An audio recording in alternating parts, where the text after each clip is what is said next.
As a psychologist, I have focused my career about understanding how ordinary people or good people get seduced to doing bad things, evil things, if you will. And I have focused on trying to understand the power of situations and systems to dominate individuals. And so I did the Stanford Prison study as a model of what happens when you put good people, college students, normal, healthy, in a bad place. A situation created to imitate American prison systems, which I understood. And what we discovered in a very short time, those kinds of situations can corrupt the best and brightest of us. And so in a very short time, guards began to behave brutally and sadistically. Prisoners began to have emotional breakdowns. And I, as the adult, these were students who was mature, had done much research, I too was corrupted by the situation because I was transformed to become a prison superintendent who was indifferent and uncaring to the suffering I had helped create and was observing. That experience made me aware when I saw the pictures from Abu Graib, 30 years later, that there was similarities between the dehumanization and abuse in the Stanford Prison study and the same thing in this Abu Graib prison. Yes. So I became an expert witness for one of the guards and tried to understand how he and all of the other guards on the night shift in Abu Graib were corrupted by the situation they were forced to live and operate in. And then I became aware of the power of the system, in this case the military system and the political system, which created both the war in Iraq and also these prisons. And I wrote a book called The Lucifer Effect, which went into great detail about what happened day by day, hour by hour in the Stanford Prison Experiment. And then the same thing, several chapters trying to understand the person, the people, the situation, and the system in Abu Graib.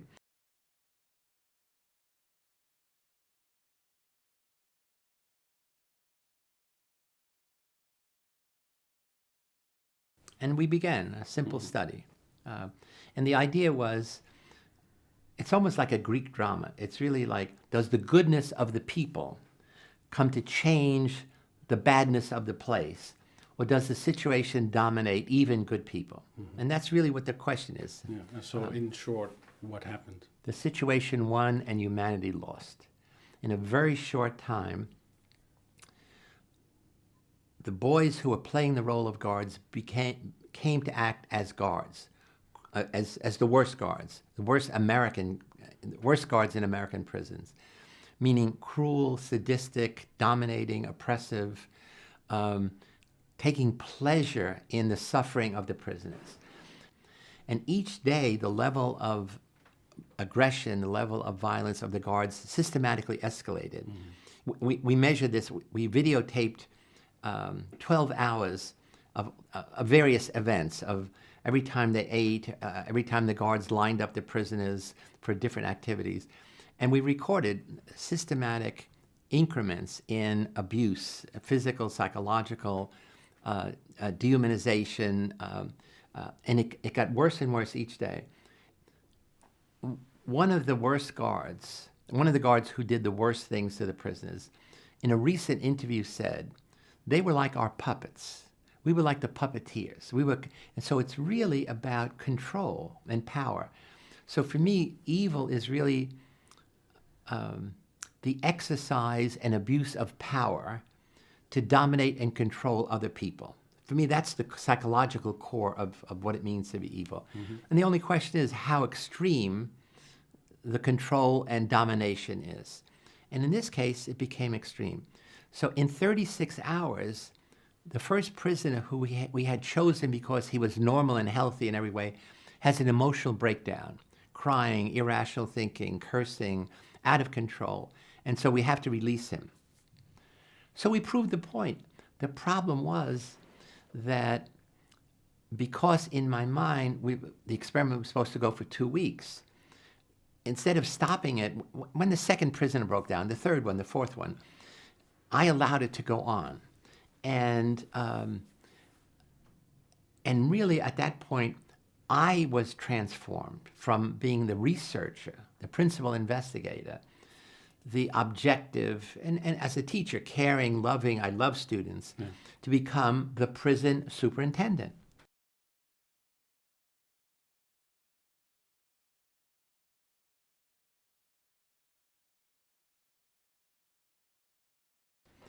And in 5 days, in an experiment with college students, intelligent American college students, I think one was from Canada, they are simulating sodomy, exactly as we saw in Iraq, in the British prison in Basra. The British soldiers had prisoners simulate sodomy, undress them and take pictures of them. And in America, in Abu Graib, they simulated fellatio. But here's college students in only 5 days who are doing the same kind of thing. Now that I didn't see, because that was in the middle of the night, because the worst abuses in the Stanford prison study, like the worst abuses in the Abu Graib prison, happened in the middle of the night, on the night shift, when there was minimal supervision, when they knew I had to go to sleep. So on Thursday night, a young woman, Christina Maslach, who had been my student, who had just gotten a job at Berkeley, so she was in transition from being a graduate student to a professor, had not yet begun, and we had just started dating. So she came down, maybe she was working in the library, at 10 o'clock at night. And I said, come down at 10 o'clock and then we'll go out to have dinner and I'll tell you about what I'd like you to do tomorrow for the interviews. And when she comes down, what she sees is the guards lining up the prisoners with bags on their heads, chain one leg to another, holding each other's shoulders, and the guards cursing at them and yelling and pushing. She looks up and she begins to have tears in her eyes. And I say, what's the matter with you? And she runs out. And I run after her and I say, what's wrong with you? What kind of psychologist are you? We have a big argument. And then she says, wait a minute. She says, it's terrible what you are doing to those boys. They're not guards, they're boys, and you are responsible. And then she didn't say you have to end the study, and she said, and I don't know who you are. If this is the real you, then I don't want to continue our relationship. I thought you were caring and loving, and I don't know who this is, meaning me. And that was like a slap in the face. And we stood there and still argued, and then I said, oh my God, you're right. I said, you know, and I realized, it was like rearranging my compass. And I said, oh my God, you're right. How could I have allowed this to happen? You still see her once in a while. I see her once in a while because the next year, August 10th, 1972, we got married in the Stanford church. So, and we have lived happily ever after. We have 2 wonderful children. And she still keeps me on the ethical narrow path.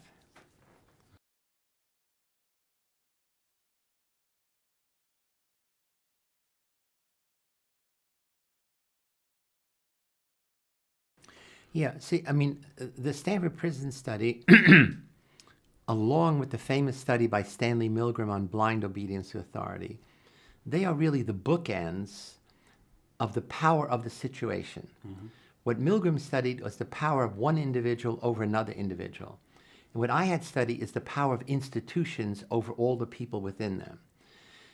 So the main conclusion from that body of research is that many people, many ordinary people, people are normally good in their everyday behavior, can easily be seduced to do bad things, to become perpetrators of evil. And it's the majority. That's the hard thing to believe. In all of these studies, it's the majority. Not everyone. There is an interesting minority. In fact, they might be called heroes. But it's the majority of people who conform, comply, obey, behave aggressively, oppressively. And people don't want to hear that.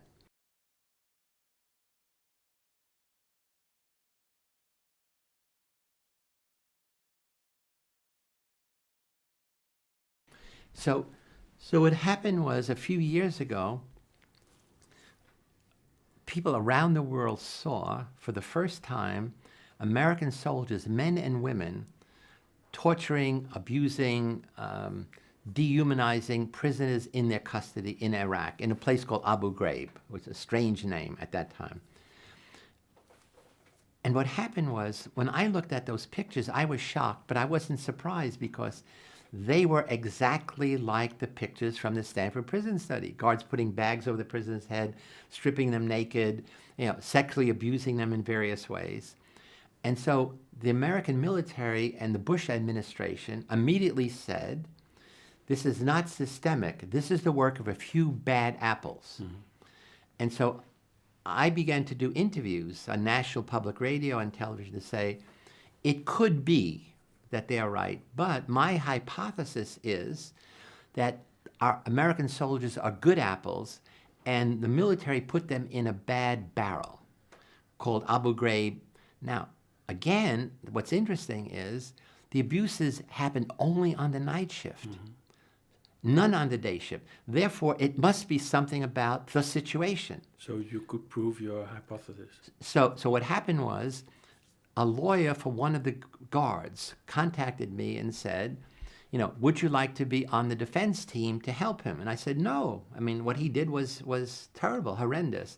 He said, but if you're on our defense team, you could get all the information to answer your hypothesis. You could interview him. You could give him psychological tests. You could get access to all the investigations and all the images. There are more than 1,000 of these horrible images. The ones we saw on television were only a dozen, and many of the other ones are even worse. What did you find out? So I agreed. I became an expert witness in his defense.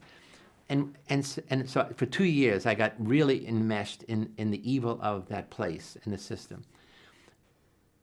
So after my experience, I said, I have to go back and review what happened in the Stanford Prison Experiment and link it better to what I have discovered about the power of the situation system in Abu Graib. And so I wrote a book called The Lucifer Effect, Understanding How Good People Turn Evil. And to do that, I went back and looked at 12 hours of the videotapes that I had collected. And I was so ashamed of myself looking at these, because each day when I saw the terrible things happening, I was saying, end the study. Zimbardo, end the study. Why are you making go next day? You have proven your point. The situation is dominating, corrupting these people. And I couldn't understand, how could I let it go on? Because now I'm looking at it with fresh eyes, and I realized I had really become the prison administrator. I had become part of the system that I created. So it's like Frankenstein, like Dr. Frankenstein creating this monster, and I became the monster.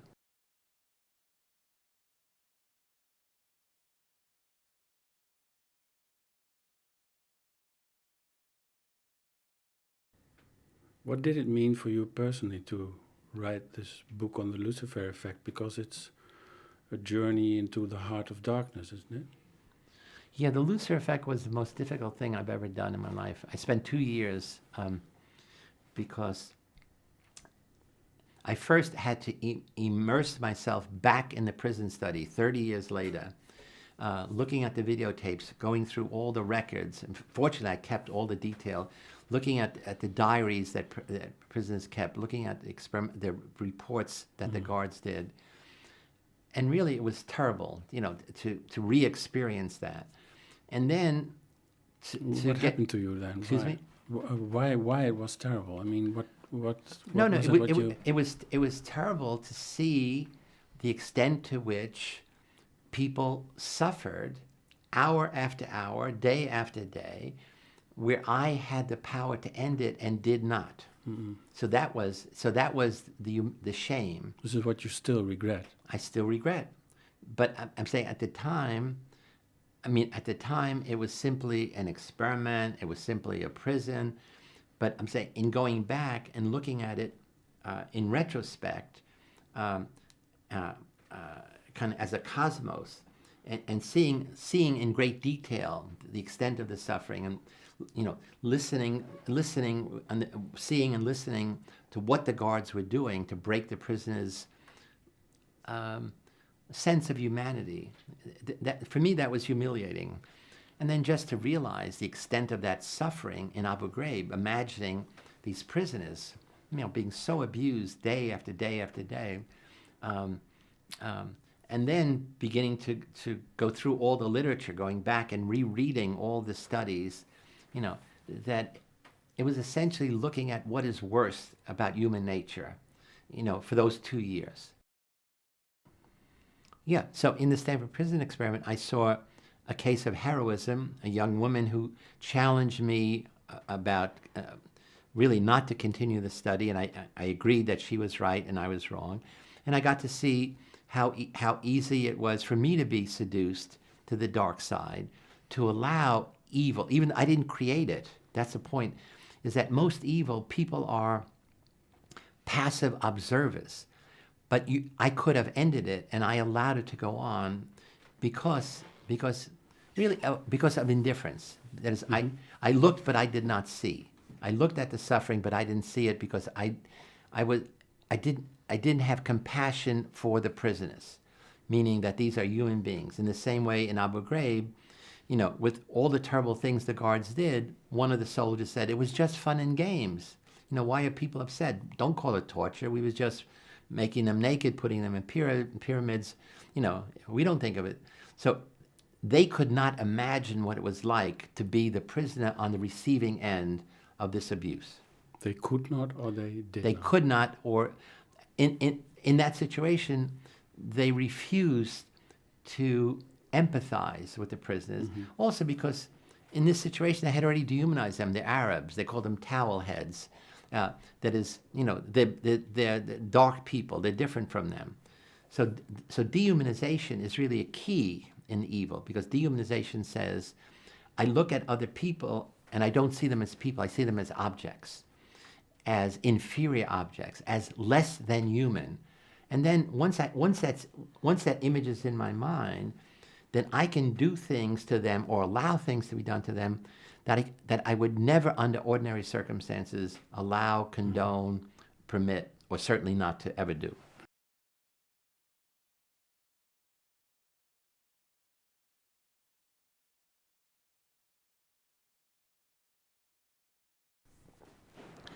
See, the thing I feel most good about the Stanford Prison study is I was able to end it rather than go the second week, because it was failing. Now, all prisons are social experiments, exactly like the Stanford Prison study. The only difference is every society says, how do we deal with people who do not follow our rules? How do we deal with people who break the laws that most people follow? And that's a problem with every society. The only difference is, what are the laws, what are the rules? And so most cultures have come up with an idea, an experiment to say, let's separate these people from the general community. Let's put them in a separate place. And originally it was to let them think about, what they have done. Let them be penitent, to think about, suffer. And we call them penitentiaries in America. And they were usually in some rural place, away from the stress of daily life. It was the same mentality that created the mental hospitals, okay? That created prisons originally. And the idea was, really what the punishment was, to separate you from your family and your community. That was the punishment. Because people assumed that what everybody needed was to be part of, need their friends, their family, their community.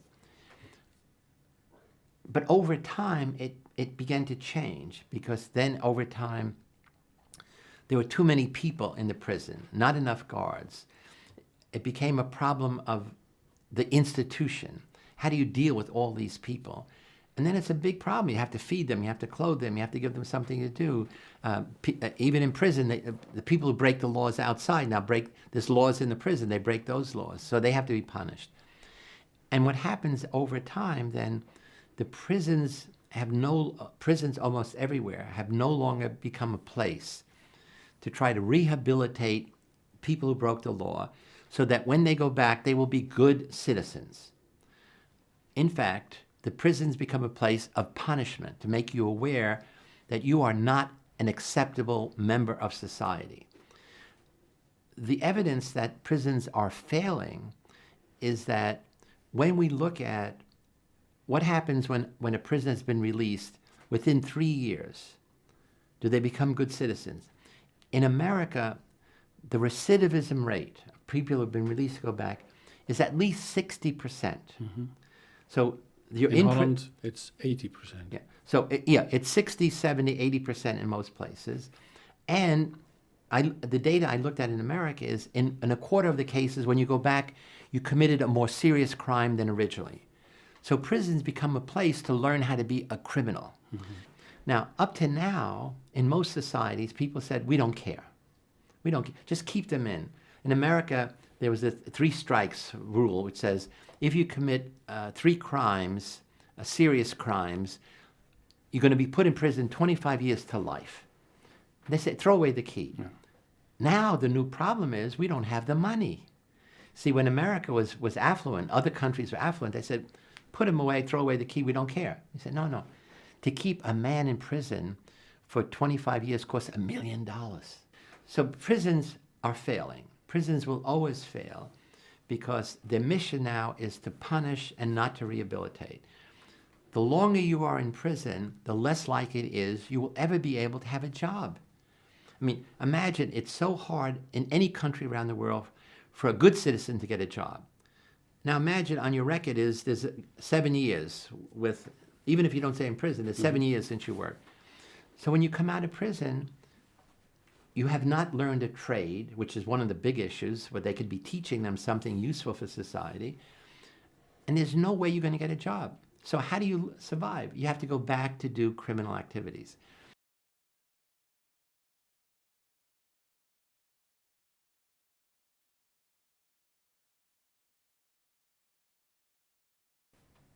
Prisons have become politicized, meaning people running for political office use as part of their campaign, we are tough on crime, and that my opponent is soft on crime, and I want to protect you.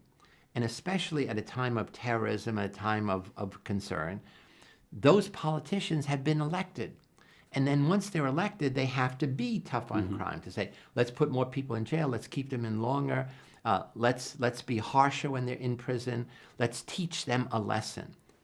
Do you think policymakers know what prison is? Oh, no. See, nobody knows what happens in a prison. No one. Policymakers never go to a prison. Maybe once a year or so, you have the superintendent of the prison come and make a report about the number of prisoners, what they do. Nobody cares. See, the issue is caring. Nobody cares what happens in a prison. All you know is you don't want a riot, you don't want rebellion, you don't want prisons to make the news. So in fact, when prisoners riot, it is always to get the attention of the system, of the political system, of the general public, to say, we are suffering. We are being treated like animals. And almost throughout the world, whenever there's a prison riot, it's the same message. We want to simply be treated like humans. We don't want to be treated like animals. And the guards and the system and the prison are dehumanizing us. And it's not that we want, a fancy, something, a country club. We just don't want to be treated like animals. And the general public says, we don't want to hear that message. You broke the law and it's your fault. But again, what the general public has to realize, it's a major portion of your tax money is going to keep people in prison rather than having them do meaningful work on the outside. The prisons are not only not rehabilitating, they're making people worse or more serious offenders in the future. And you're paying for this failure of a social experiment.